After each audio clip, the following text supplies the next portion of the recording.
Hello everyone, मैं अमित आपके अपने चैनल द सोशल शिक्षा में स्वागत है। आशा करते हैं आप सभी अच्छे होंगे। आज के लेक्चर में हम सॉन्ग ऑफ माई सेल्फ जो वाल्ट व्हिटमैन के द्वारा लिखा गया है, इनके बारे में हम लोग क्या करते हैं, जानते हैं। वाल्ट व्हिटमैन जिनका जन्म हुआ था 1819 और इनका जो निधन है वो 1892 में हुआ था।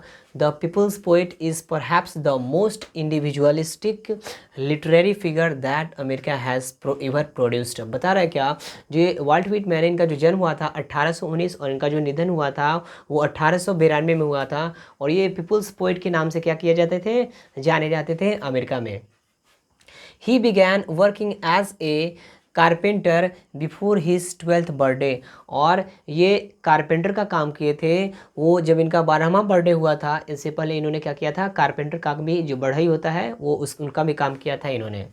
ही also worked as a printer, teacher and editor and was volunteer nurse during the civil war. और इन्होंने एक प्रिंटर का और एक प्रिंटर टीचर के रूप में काम किया था, उसके बाद एक एडिटर के रूप में। और वो जब वहाँ पे अमेरिका में जब सिविल वार हुआ था उस दौरान इन्होंने वॉलंटियर नर्स का भी इन्होंने क्या किया था, काम किया था। आपको ध्यान रखना है ये चीज़।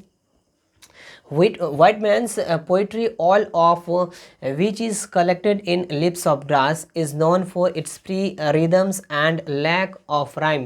जो वाल्ट व्हिटमैन का जो जितना भी बहुत सारा जो पोइट्री है वो सब कहाँ से कलेक्ट किया गया था कि which is collected in lips of grass. जो उनका जो लिप्स ऑफ ग्रास है वहाँ से बहुत सारा इनका जो पोइट है वो कलेक्ट किया गया था, इकट्ठा किया गया था।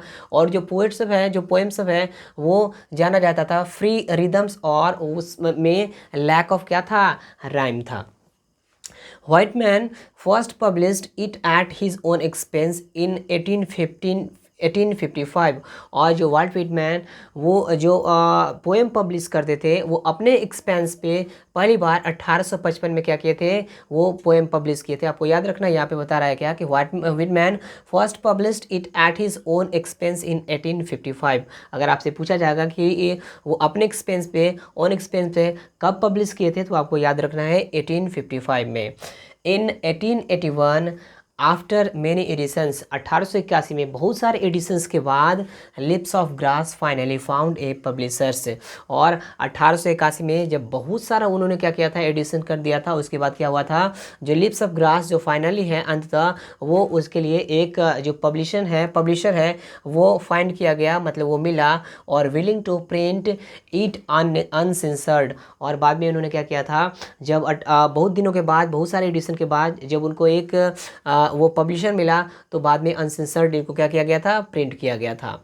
His important works include lips of grass. और उनका जो इम्पोर्टेंट वर्क्स है उनका नाम क्या है, तो लिप्स ऑफ ग्रास है जो 1855 में पब्लिश हुआ था। और आपका एक और है, ठीक है, ड्रम टैप्स जो 1866 में पब्लिश हुआ था। तो आपको ये दोनों भी ध्यान रखना है कि जो उनका इम्पोर्टेंट वर्क्स है वो कौन सा है, तो एक है लिप्स ऑफ ग्रास और एक क्या है, ड्रम टैप्स। आपको ये ध्यान रखना है, आपसे ऑब्जेक्टिव में पूछा जा सकता है ये देकर कि किनका ये इंपॉर्टेंट वर्क्स है, तो आपको ध्यान रखना है ये चीज़। आपके एग्जाम में पूछा कहाँ कहाँ से जा सकता है, तो आइए इस पर एक बार हम नज़र इधर देखते हैं। इधर आपसे पूछा जा सकता है कि जो वाल्ट व्हिटमैन है वो कैसे पोइट के रूप में जाने जाते थे, तो आपको ध्यान रखना है क्या, पीपल्स पोइट के रूप में ये जाने जाते थे।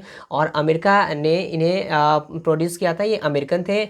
और वो अपना है ना जो वर्किंग एज ए कारपेंटर, ठीक है ना, वो जो अपना 12th बर्थडे है, ये भी ध्यान रखना है, जो अपना जो उनका जो 12th बर्थडे है, 12वां बर्थडे, उससे पहले इन्होंने क्या किया था, कारपेंटर का काम किया था। और बाद में इन्होंने प्रिंटर टीचर का काम किया, एडिटर का काम किया। और जब सिविल वार हुआ था उस समय वॉलंटियर नर्स का भी काम किया था। और आपको ये भी ध्यान रखना है क्या कि जो उनका मेन जो इम्पोर्टेंट वर्क्स है वो आपको याद रखना है, एक लिप्स ऑफ ग्रास है और एक क्या है, ड्रम टैप्स है। ये दोनों आपको ध्यान रखना है। अगर आपको वीडियो अच्छा लगा हो तो लाइक, शेयर और सब्सक्राइब करना ना भूलें। पूरा का पूरा वीडियो जितना भी एक एक करके हम डाल रहे हैं, ये वाला पोइट्री सेक्शन है और उधर प्रोज सेक्शन में भी हम धीरे धीरे सारा वहाँ पे कर दिए हैं। और ये भी आगे पूरा कंप्लीट हो जाएगा। आपको अगर अच्छा लगा तो इसको एक बार और समझ लेना आपको, ठीक है। Thank you.